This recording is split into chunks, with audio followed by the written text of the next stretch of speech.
Track production delivery status in Excel. Welcome to IT Pro Express. Today, I'll show you how to create an automated production delivery status tracker in Excel. This will help you monitor order progress from confirmation to final delivery using checkboxes and formulas. Let's get started. Table structure. B.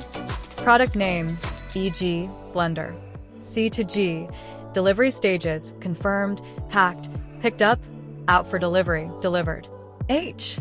Progress percent, updates automatically. I. Current status, shows last completed stage. To track each stage, we add checkboxes. Here's how. Go to Developer, insert checkbox.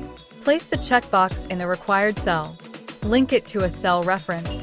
Now, let's calculate progress based on checked stages using this formula.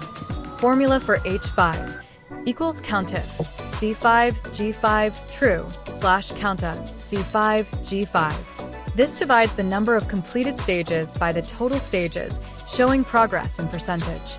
Example, if confirmed and packed are checked, progress equals 40%. Now let's make our tracker smarter. Instead of manually updating the status, we'll use lookup to find the first pending stage and display it automatically. Formula for I5 equals lookup false C6 G6 $C$4 G$4 delivered.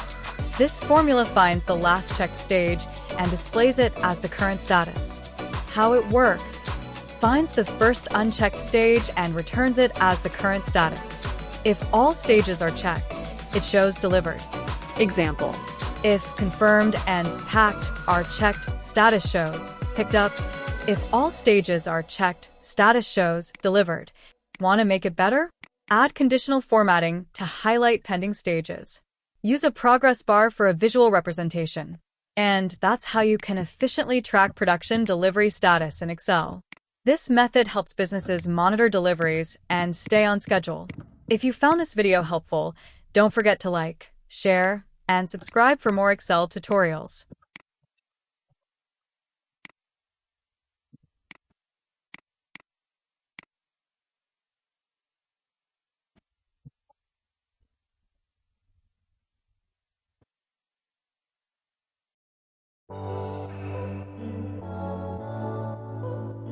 Thanks for watching.